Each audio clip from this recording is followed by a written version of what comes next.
Hello friend, तो कैसे हैं आप? उम्मीद है कि आप सब बहुत ही अच्छे होंगे और अच्छे से अपना पढ़ाई लिखाई कर रहे होंगे।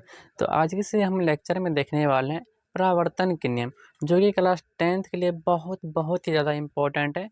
आप क्वेश्चन में उठा के देखेंगे, कई बार पूछा गया है 2 नंबर में, ठीक है? और ऑब्जेक्टिव में से क्वेश्चन बनता है। तो इस तरह से हम पढ़ाएंगे कि ना तो आपका ऑब्जेक्टिव छूटेगा और ना ही सब्जेक्टिव छूटेगा। तो वीडियो को शुरू से लेकर लास्ट तक वॉच कीजिएगा और चैनल पर नए हैं तो चैनल को सब्सक्राइब करके दोस्तों में शेयर कर दीजिएगा। ऐसे ऐसे ही इम्पोर्टेंट वीडियो हम आपके लिए लाते रहते हैं। तो चलते हैं हम अपने क्वेश्चन की तरफ। तो हमारा क्वेश्चन यहाँ पे बोल रहा है कि परावर्तन के नियम को लिखे। परावर्तन किसका होता है? तो हम यहाँ पे प्रकाश के परावर्तन के बारे में चर्चा कर रहे हैं। जैसे परावर्तन हर चीज़ का होता है, बॉल का, हर चीज़ का। जैसे कि आप बॉल को फेंकते हैं किसी दीवार पे, तो दीवार से टकरा के वापस लौटते हैं, तो उसको बोलेंगे बॉल का परावर्तन। परावर्तन इसका भी हो सकता है, हर चीज़ का हो सकता है, लेकिन हम इस चैप्टर में पढ़ेंगे प्रकाश के परावर्तन के बारे में। तो परावर्तन का नियम बहुत इंपॉर्टेंट है। तो कैसे कभी बोलेगा परावर्तन के नियम लिखे या कभी बोलेगा प्रकाश के परावर्तन के नियम को लिखें। तो दोनों तरह से पूछ सकता है और क्वेश्चन पूछने के कई सारे टाइप्स होते हैं, ठीक है, जिसको आपको ध्यान में रख के चलना है। तो चलते हैं हम अपने क्वेश्चन की तरफ। तो क्वेश्चन में यहाँ पे बोल रहा है परावर्तन के नियम किसे कहते हैं? प्रकाश की किरण किसी सतह पर पड़कर जिन नियमों का पालन करते हुए उस सतह से परावर्तित होती है, उन नियम को प्रकाश का परावर्तन कहते हैं। ऐसे लिख सकते हैं या तो फिर अपना अर्थ में लिख सकते हैं। तो इस डायग्राम को याद रखिए, ठीक है? ये डायग्राम क्या है बताते हैं। जैसे जैसे आप लोग जो शक्ल देखते हैं, यानी कि आईना में जो शक्ल देखते हैं, वो होता है, कौन सा दर्पण होता है? समतल दर्पण, मतलब प्लेन मिरर। और जो घर में उसी का यूज किया जाता है, आईना जिसको मतलब जिसमें हम शक्ल देखते हैं, तो उसमें समतल दर्पण का ही वो रहता है। तो यहाँ पे एक समतल दर्पण है, ऐसे करके समतल दर्पण क्या है? लेटा हुआ है। यदि यहाँ से कोई मतलब सूर्य का किरण एक आया, वैसे किरण तो बहुत निकलता है सूर्य से, तो हम एक किरण को माने हैं इसको दर्शाने के लिए। तो सूर्य से एक किरण यहाँ निकला और जब दर्पण पे पड़ा, तो जैसे कि आप लोग देखे होंगे कि यदि कोई आईना लीजिए और यहाँ से यदि आप टॉर्च जलाते हैं, तो रोशनी यहाँ से जाएगा और यहाँ से टकरा के इधर भाग जाता है। यदि आप नहीं देखें तो ट्राई करके देखिएगा। उस पर यदि आप लाइट ऐसे करके बारेगा, तो लाइट तो जाएगा, फिर टकरा के इधर भाग जाएगा, ठीक है? ऐसा उसका प्रकृति होता है, परावर्तन की वजह से ऐसा होता है। तो यहाँ से एक किरण निकला और जब दर्पण पे पड़ा, तो टकरा के क्या हो गया? इधर से इधर भाग गया। इधर से देखिए आ रहा है और इधर जा रहा है। तो ऐसे ही दर्पण में होता है, ठीक है? तो वही इसको हम ऐसे भी बोल सकते हैं, जब कोई प्रकाश की किरण किसी चिकनी सतह, दर्पण भी हो सकता है तो फिर चिकनी सतह भी हो सकता है, जब किसी दर्पण पे सूर्य का प्रकाश आपतित होता है। आपतित मतलब होता है आना। जब आपतित होती है, तो वह पुनः उससे टकरा कर वापस उसी माध्यम में लौट जाती है जिस माध्यम से वो आ रही थी। देखिए यहाँ पे एक माध्यम है, एक इधर मान लीजिए, एक उधर मान लीजिए। तो इस माध्यम से आ रहा था और इसी माध्यम में चला भी गया, इस साइड नहीं आया। ऊपर का अलग माध्यम मान लेते हैं और नीचे का अलग माध्यम मान लेते हैं। यदि इस साइड आता तो अलग माध्यम हो जाता, लेकिन ये ऊपर ही चला गया, तो जिस माध्यम से वो आ रहा था उसी माध्यम में चला गया। जिसको ऐसे बोल सकते हैं, जब कोई प्रकाश की किरण किसी चिकनी सतह पे या समतल दर्पण पे आपतित होती है, तो वह परावर्तन के बाद उसी माध्यम में लौट जाती है जिस माध्यम से वो आ रही थी। इसी घटना को प्रकाश के परावर्तन का नियम कहते हैं। ऐसे लिख सकते हैं डायग्राम को देखकर समझ करके। अब बाकी ये किताबी भाषा है, हमने वो भी लिख दिया। अब बाकी डायग्राम याद रहेगा तो आप बना सकते हैं। जब प्रकाश की किरण किसी सतह पर आके टकराती है और वापस उसी माध्यम में लौट जाती है, इसी घटना को प्रकाश का परावर्तन कहते हैं। डायग्राम देख के हमने डेफिनेशन बना दिया, ठीक है? ऐसे आप भी बना सकते हैं। तो यहाँ पे एक दर्पण है, समतल दर्पण, यहाँ से प्रकाश आया और यहाँ से टकरा के वापस लौट गया, ठीक है? तो इन दोनों के बीच में हम एक काल्पनिक रेखा खींचेंगे सीधा करके, ठीक है? उसका नाम क्या रखेंगे उसके बारे में हम बाद में चर्चा करेंगे। देखिए यहाँ से किरण आया, यहाँ चला गया, ठीक है? उसके बीच में हमने क्या डाला? लंब डाला। तो उसका नाम हम क्या रखे हैं? अभिलंब, ठीक है? ये खुद से मतलब 90 डिग्री बना के करना है, 90 डिग्री खड़ा करना है और इसका नाम क्या देंगे हम? अभिलंब, ठीक है? और जब यहाँ से किरण आया और यहाँ जो हम अभिलंब डाले हैं, तो अभिलंब और इसके बीच में क्या होगा? एक कोण बनेगा, एक कोण का निर्माण होगा। तो उस कोण को हम बोलेंगे क्या? आपतन कोण। जो यहाँ पे हमने लिखा है, इस कोण को क्या बोलेंगे? आपतन कोण। और इसको आई से लिखते हैं। आपतन कोण को किससे लिखते हैं? आई से लिखते हैं।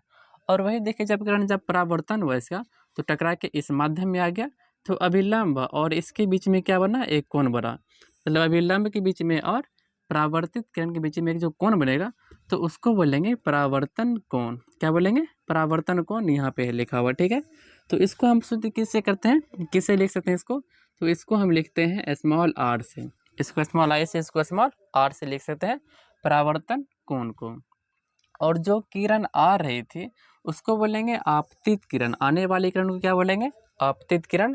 और जो किरण जाती है टकरा के वापस लौटती है उसको बोलते हैं परावर्तित किरण, ठीक है। उम्मीद है कि ऊपर में जितना भी चीज़ लिखा हुआ था समझ में आ गया होगा। अब बाकी यहाँ जो है ये क्या है, समतल दर्पण, इंग्लिश में इसको प्लेन बोल सकते हैं, या तो फिर कोई चिकनी सतह भी मान सकते हैं। ऐसा नहीं कि दर्पण पे ही होगा, चिकनी सतह दे, जैसे कि आप थाली देखते हैं तो थाली पे भी बारीक कटोर तो उसमें भी वही गुण रहता है, और उसमें उतना फ्रेश दिखाई नहीं पड़ेगा, थोड़ा मोटा दिखाई पड़ेगा, लेकिन दर्पण में पूरा फ्रेश हो जाता है। तो उसको समझ लेंगे आप। और यहाँ पे देखिए एक दर्पण के पीछे में हमने ये जो दिया है मतलब पेंट किया हुआ, जैसे आप जिस दर्पण में शक्ल देखते हैं तो पीछे में पेंट किया हुआ रहता है, देखिएगा कभी तो अंदर से पेंट किया हुआ रहता है और कुछ लगाए हुए भी पदार्थ रहता है। यदि आप उसमें पेंट नहीं रहेगा तो आप उसमें शक्ल नहीं देख पाइएगा, इधर से प्रकाश इधर चल जाएगा तो उसमें आप शक्ल नहीं देख पाइएगा जब तक उसको पीछे से एक साइड से पेंट ना कीजिएगा। तो वही हमने पीछे से उसको पेंट किया है, तभी तो ये वापस उसी माध्यम में लौट गया। अब बाकी यदि पेंट नहीं करते तो ये नीचे आएगा। भले हो सकता है कि जिस रास्ते से जा रहा था उस रास्ते से नहीं जाता, थोड़ा नीचे आता या तो फिर ऊपर जाता। और वो कंडीशन कब आता है, अपवर्तन में। जब अपवर्तन पढ़ेंगे तब उसके बारे में हम चर्चा करेंगे। बाकी परावर्तन चल रहा है तो सिर्फ इसको फोकस कीजिए, बाकी उसको बाद में देखेंगे।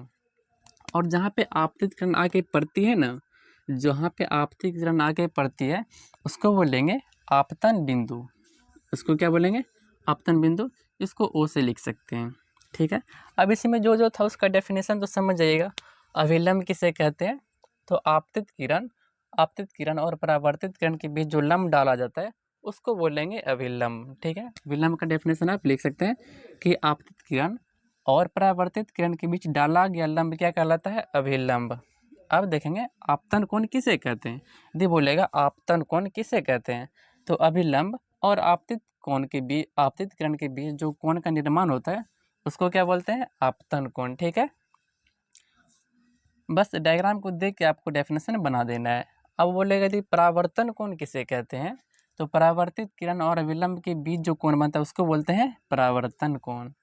आपतन बिंदु किसे कहेंगे, तो आपतित किरण जहाँ पे आपतित होती है उस बिंदु को आपतित किरण कहते हैं। आपतित किरण जिस बिंदु पर, दर्पण के जिस बिंदु पर आपतित होती है उसको बोलेंगे आपतन कोण, हो गया। और समतल दर्पण का तो परिभाषा तो समझ सकते, समतल दर्पण है, सिंपल। और परावर्तित किरण, आपतित किरण जब दर्पण से टकरा के वापस लौटती है उसको बोलते हैं परावर्तित किरण। इसमें जितना भी डेफिनेशन था लिख लिया। और प्रकाश का परावर्तन क्या, उसका दो डेफिनेशन बताए, एक खुद से बना सकते हैं और दूसरा बुक में लिखा हुआ था, ठीक है। तो यदि बुक का छोड़िए, खुद से यदि याद करते हैं, यदि बना सकते हैं तो उसी को याद रखिएगा, हमेशा याद रहेगा। तो उसके बाद यहाँ पे आ जाता है क्या, इसका नियम। परावर्तन के नियम तो लिख दिए। और परावर्तन के कितने नियम है, ऑब्जेक्टिव में बहुत बार पूछा गया, 6 से 7 बार भी पूछा गया, उससे ज़्यादा ही हो सकता है। तो प्रकाश का परावर्तन हो या फिर अपवर्तन हो, दोनों के कितने नियम है, दोनों के 2 ही नियम है, ठीक है। दोनों नियम कौन कौन से हैं, इसी में डायग्राम में ही है। तो उसका 2 नियम, फर्स्ट नियम क्या उसमें उसमें बोलता है कि जो आपतन कोण है और क्या है, परावर्तन कोण। आपतन कोण कहाँ पे है, आपतन कोण यहाँ पे। इसको किससे लिखते हैं, आई से। उसके बाद क्या आता है, इसको बोलेंगे कौन सा कोण, परावर्तन कोण।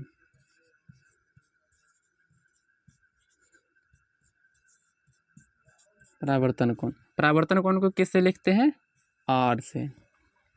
तो आपतन कोण और परावर्तन कोण हमेशा आपस में बराबर होते हैं, हमेशा याद रखना। परावर्तन कोण और आपतन कोण हमेशा आपस में क्या होता है, बराबर होता है, हमेशा याद रखना।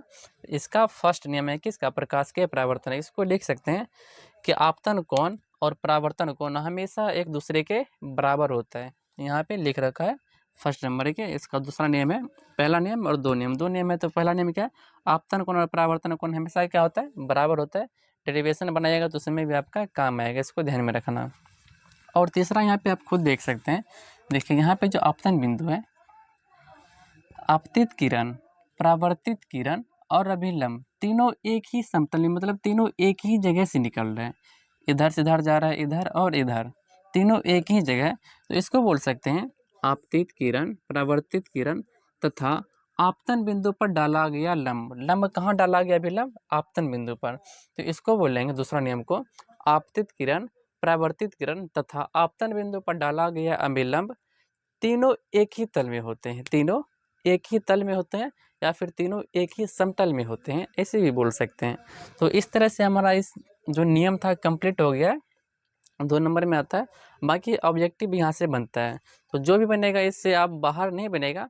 उम्मीद है कि आपको समझ में आ गया होगा। तब पर भी कोई दिक्कत है तो आप कमेंट कीजिए, हम उसका रिप्लाई देंगे, ठीक है।